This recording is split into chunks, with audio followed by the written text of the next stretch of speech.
Hello students, तुम सब जानते हो कि हम लोग इस चैनल पर मॉडल एक्टिविटी टास्क को हल कर रहे हैं। इससे पहले पिछले सेशन में जो एक्टिविटी टास्क दी गई थी उसके सभी भागों को हमने हल किया था।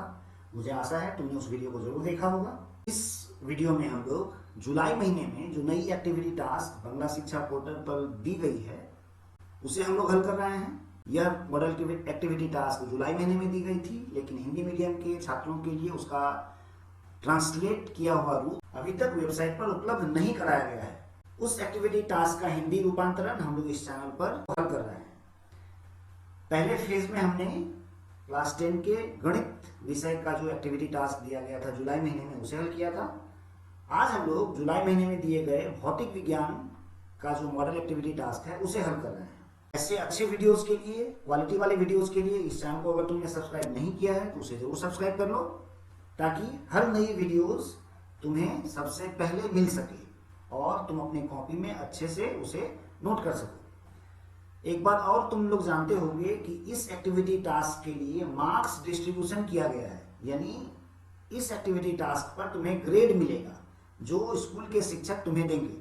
अतः यह एक्टिविटी टास्क जितना सटीक ढंग से तुम्हारे कॉपी में रहेगा, तुम्हारे मार्क्स पाने की चांसेस उतने ही अधिक रहेंगे। तो वीडियो के साथ अंत तक बने रहना और हर प्रश्न के उत्तर को अच्छे से नोट करना। चलो चलते हैं। जो प्रश्न दिया गया था एक्टिविटी टास्क में उसे हम लोग देख लें। यहाँ स्क्रीन पर देख रहे हो, एकदम बोर्ड के पैटर्न पर हम लोगों को यह क्वेश्चन दिया गया है। 4 प्रश्न दिए गए हैं, जिसमें पहला प्रश्न एमसीक्यू टाइप है, दूसरा प्रश्न 1 या 2 शब्द में उत्तर लिखने वाला प्रश्न है, 3 और 4 इसी तरह के प्रश्न हैं। तो ये इन सभी प्रश्नों का हल हम लोग इस वीडियो में कर रहे हैं। चलो समय न गवा करके हम लोग प्रश्न के हल की तरफ बढ़ते हैं। पहला प्रश्न है, सही उत्तर का चयन करें। यानी यह प्रश्न मल्टीपल चॉइस टाइप का है। इसमें हमें हर प्रश्न के 4 ऑप्शन दिए गए हैं और इन 4 ऑप्शंस में जो सही ऑप्शन है हमें उसे चुनना है, उसे टिक करना है। 1.1 निम्नलिखित में से कौन जीवाश्म ईंधन नहीं है। जीवाश्म ईंधन को हम लोग इंग्लिश में कहते हैं फॉसिल फ्यूल्स। जीवाश्म ईंधन किसे कहते हैं? तो देखो, कोयला या तेल जैसे प्राकृतिक ईंधन जिनका निर्माण लाखों वर्षों पहले जमीन में दबे मृत पशुओं या पौधों से हुआ है, उसे हम लोग जीवाश्म ईंधन कहते हैं। जैसे पेट्रोल, कोयला और डीजल, ये तीनों ही क्या है? यह तीनों ही जीवाश्म ईंधन है। लेकिन हमें प्रश्न पूछा गया है जीवाश्म ईंधन नहीं है, तो सिर्फ बायोगैस ऐसी गैस है जो जीवाश्म ईंधन नहीं है। 1.2 यदि किसी वस्तु को उत्तल लेंस के फोकस के भीतर रखा जाता है तो बनने वाला प्रतिबिंब कैसा होगा? तो उत्तल लेंस के फोकस के भीतर अगर यदि वस्तु रहता है तो उसका जो प्रतिबिंब होता है वह काल्पनिक और सीधा होता है। 1.3 वह यौगिक जो आयनिक नहीं है। तो इन 4 ऑप्शंस में जो यौगिक आयनिक नहीं है वो है CH4 यानी मीथेन। यह कार्बनिक यौगिक है, आयनिक यौगिक नहीं है। तो ये थे प्रश्न 1 के सभी प्रश्नों का उत्तर। चलते हैं प्रश्न संख्या 2 की तरफ। इसमें हमें पहला प्रश्न दिया गया है, गैस स्थिरांक की एसआई पद्धति में इकाई लिखिए। यदि तुमने मॉडल एक्टिविटी टास्क के अंतर्गत पिछले बार जो एक्टिविटी टास्क दी गई थी उसके भाग 1 के प्रश्नों को हमारे चैनल पर देखा होगा तो तुमने देखा होगा कि हम लोगों ने आर का जो एसआई पद्धति में इकाई है उसे हमें डिड्यूस किया गया था, क्योंकि पिछले प्रश्न में निकालने को कहा गया था। यहां हमें सिर्फ स्थिरांक का एसआई पद्धति में इकाई क्या होगा वो लिखना है। तो इसका आंसर जो है वो देख लो। इसका आंसर है कि आर की इकाई जूल प्रति केल्विन प्रति मोल या जूल K⁻⁻1 मोल (-1) है। चलते हैं अगले प्रश्न की ओर। प्रश्न संख्या 2.2 तत्वों की आवर्त सारणी के दिए गए आवर्त में किस तत्व की परमाणु त्रिज्या सबसे अधिक है? परमाणु त्रिज्या का मतलब हुआ एटॉमिक रेडियस। एटॉमिक रेडियस सबसे अधिक होता है किन तत्वों का?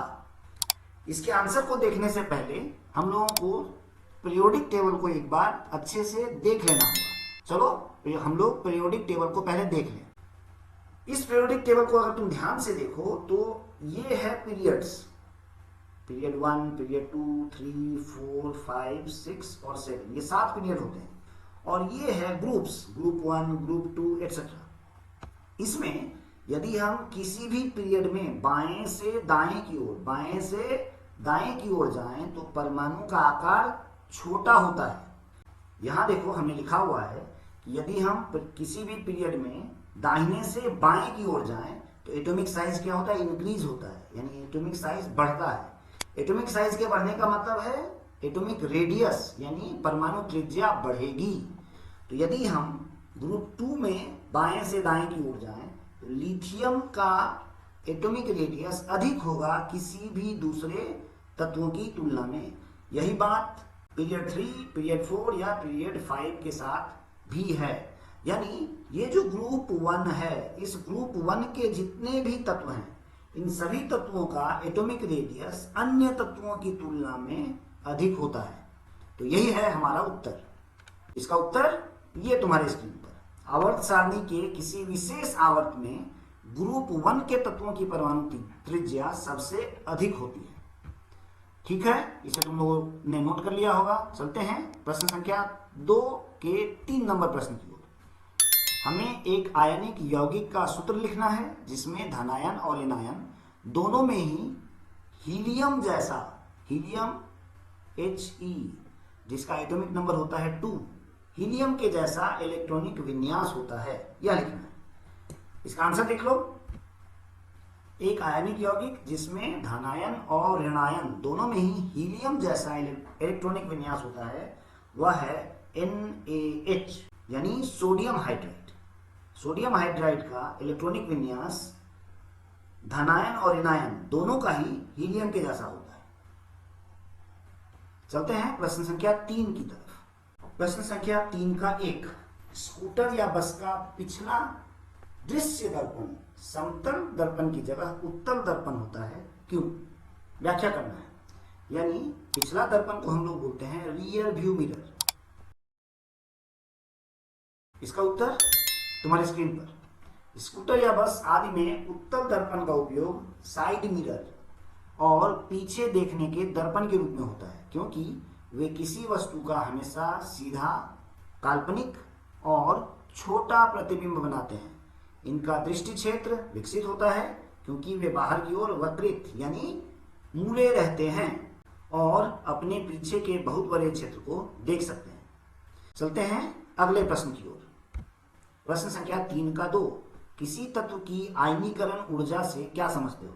इसका उत्तर है किसी तत्व के परमाणु से एक इलेक्ट्रॉन को निकालने के लिए जितनी ऊर्जा की आवश्यकता होती है उसे उस तत्व का आयनीकरण ऊर्जा या आयोनाइजेशन एनर्जी कहते हैं।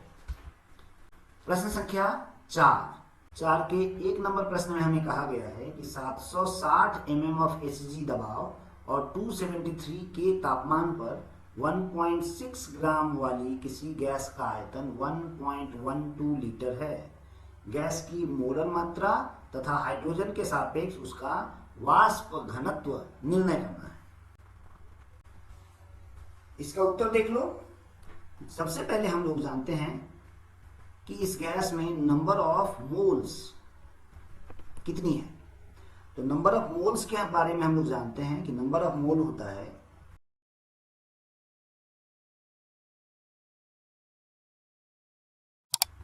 गैस का आयतन डिवाइड बाय STP पर गैस का आयतन। अब यहां देखो हमें गैस का आयतन कितना दिया गया है। गैस का आयतन दिया गया है 1.12 लीटर, यानी यहां हम लिखेंगे 1.12। और STP मतलब 760 mm ऑफ Hg दबाव और 273 के तापमान, इसी को हम लोग STP कहते हैं। STP पर गैस का जो आयतन होता है वो होता है 22.4 लीटर। तो नंबर ऑफ मोल्स, इसे अगर हम N लिखें तो ये होगा 0.05। ये है नंबर ऑफ मोल्स। पुनः नंबर ऑफ मोल, इसका एक और सूत्र है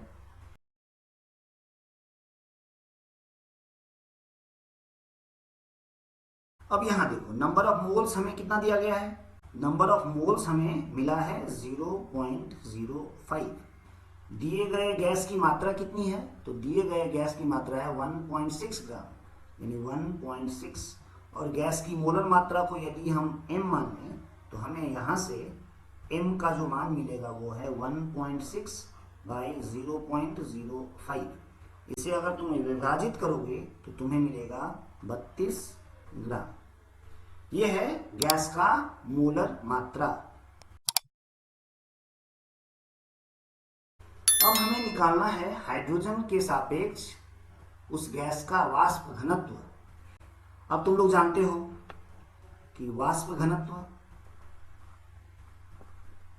बराबर होता है m/2, यानी गैस की मोलर मात्रा, उसको जब 2 से विभाजित करेंगे तो हमें मिलेगा वाष्प घनत्व, यानी ये होगा 32/2। विभाजित करोगे हमें मिलेगा 16। वाष्प घनत्व है 16। इसके साथ ही हमें जुलाई महीने के एक्टिविटी टास्क के भौतिक विज्ञान में जो 4 प्रश्न दिए गए थे उसे हमने हल कर लिया है। चैनल के साथ अंत तक बने रहने के लिए तुम लोगों का बहुत बहुत धन्यवाद। एक बार फिर कह रहा हूं, यदि तुमने चैनल को सब्सक्राइब नहीं किया है तो जरूर सब्सक्राइब कर लो। साथ ही साथ यहाँ ऊपर कुछ लिंक आ रहे होंगे जो तुम्हारे मॉडल एक्टिविटी टास्क से संबंधित है।